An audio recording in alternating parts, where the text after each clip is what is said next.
और यूपी के संभल में बुलडोजर एक्शन का डर साफ तौर पर दिखाई दे रहा है।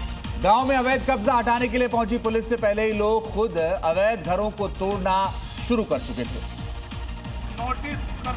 यूपी के संभल पर योगी सरकार की खास नजर है। चाहे अवैध कामों के खिलाफ एक्शन हो या अवैध कब्जे के खिलाफ बुलडोजर कार्रवाई, संभल में लगातार एक्शन जारी है। एक बार फिर वहां के स्थानीय लोगों में बुलडोजर कार्रवाई का डर साफ दिख रहा है। असमौली थाने के दवोई गांव में लोगों ने सड़क की जमीन पर कब्जा कर लिया था, लेकिन जब पुलिस पहुंची और लोगों को सरकारी जमीन खाली करने की चेतावनी दी, तब लोगों की अकल ठिकाने आई और लोग खुद हथौड़ा उठाकर अवैध घरों को तोड़ने में जुट गए। और उत्तर प्रदेश के अलीगढ़ में भूमाफियाओं के खिलाफ प्रशासन ने बड़ी कार्रवाई की है। बुलडोजर कार्रवाई करते हुए करीब 300 करोड़ रुपए की सरकारी भूमि को अवैध कब्जे से मुक्त करा लिया है। और कार्रवाई के बाद अतिक्रमणकारियों में हड़कंप मचा हुआ है। अलीगढ़ से खबर आपको बता रहे हैं, भूमाफियाओं के खिलाफ बड़ा एक्शन लिया गया।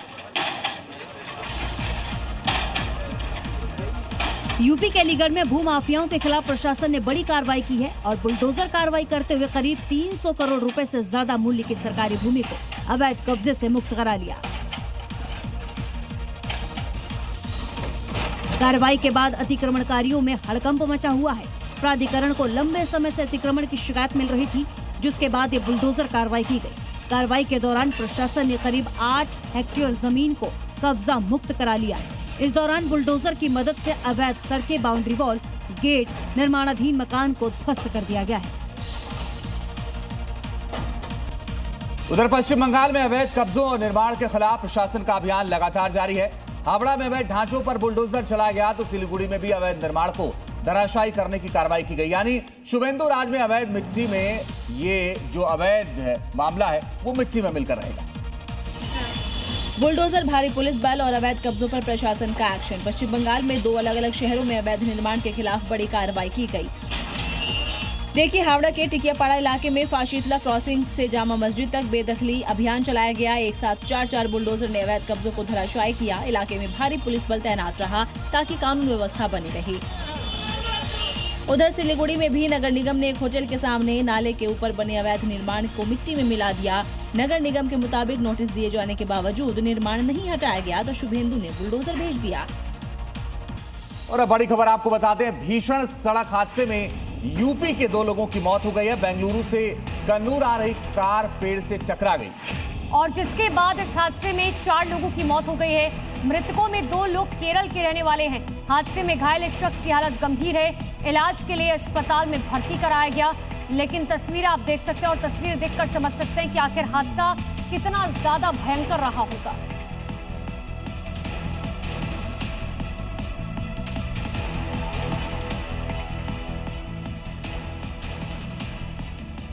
खबर उत्तर प्रदेश के मिर्जापुर से है, जहां जिम में हिंदू लड़कियों को धर्मांतरण के लिए प्रेरित करने के आरोपी इमरान खान पर कार्रवाई की गई। गैंगस्टर एक्ट के तहत इसकी 50 लाख से ज्यादा की संपत्ति को कुर्क कर दिया गया है। वीडियो के पहले फ्रेम में एक मंदिर दिखाई दे रहा है जिस पर पीडब्ल्यूडी का बुलडोजर चल रहा है। आसपास मौजूद लोग वीडियो बना रहे हैं। जैसे ही बुलडोजर ने धक्का दिया, वैसे ही मंदिर का गुंबद भरभराकर जेसीबी के ऊपर गिरा और फिर बैरिकेडिंग तोड़ते हुए गुंबद एक शख्स के ऊपर चढ़ गया।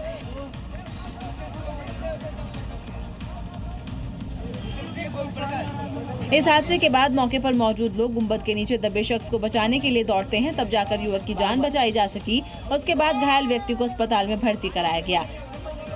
और अब देखिए राज्यों से जुड़ी इस वक्त की 5 बड़ी और अहम खबरें। वाराणसी के नमो घाट पर एक युवती गंगा में कूद गई, लेकिन मौके पर मौजूद 2 आरक्षियों ने उसे बचा लिया, जिसके बाद युवती को ऑटो से ले जाकर अस्पताल में भर्ती कराया गया। हरियाणा के कुरुक्षेत्र में मारकंडा नदी का जलस्तर बढ़ने से हालात बेहद खराब हो गए हैं। कई गांवों का संपर्क टूट चुका है और हजारों एकड़ फसल बर्बाद हो गई है, जिससे ग्रामीणों में भारी नुकसान हुआ है। यूपी के फतेहपुर में तेज रफ्तार कार का टायर फटने से बड़ा हादसा हो गया। कार बेकाबू होकर पलट गई, जिससे कार सवार तकरीबन आधा दर्जन लोग घायल हो गए, जिन्हें अस्पताल में भर्ती कराया गया। यूपी के संत कबीर नगर में पुलिस ने गुम हुए 161 मोबाइल फोन बरामद किए हैं। सभी फोन अलग अलग कार्रवाई में मिले हैं, जिनकी कीमत लगभग 60 लाख रुपए बताई जा रही है। पुलिस ने सभी फोन को उनके असली मालिकों को लौटा दिए हैं। यूपी के संभल में प्रशासन के बुलडोजर का खौफ देखने को मिला, जहां प्रशासन के नोटिस और कार्रवाई के डर से लोग खुद अतिक्रमण पर हथौड़ा चला रखे हैं। बता दें कि लोगों ने पीडब्ल्यूडी की सड़क पर कब्जा किया था। और यूपी के आगरा से अब अहम खबर आपको बताते हैं। नकली दवा कारोबार का भांडाफोड़ हुआ है। 13 मेडिकल फर्म पर छापेमारी की गई और छापेमारी में करोड़ों की दवाओं को जब्त किया गया। 9 मामले दर्ज हुए हैं। 58 थोक लाइसेंस सस्पेंड किए गए। 14 मेडिकल संचालकों पर 3 नई एफआईआर दर्ज की गई है। तो छापेमारी में करोड़ों की दवाएं जब्त की गई।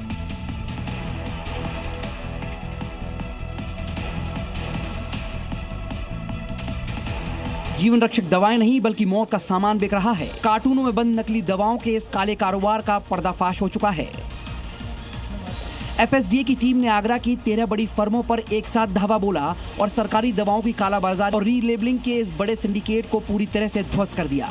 इस कार्रवाई में 3 करोड़ 63 लाख की नकली दवाएं जब्त की गई हैं, मुकदमे दर्ज हुए हैं और 58 थोक लाइसेंस सस्पेंड कर दिए गए हैं। यानी योगी सरकार का संदेश साफ है, माफिया कोई भी हो बख्शा नहीं जाएगा।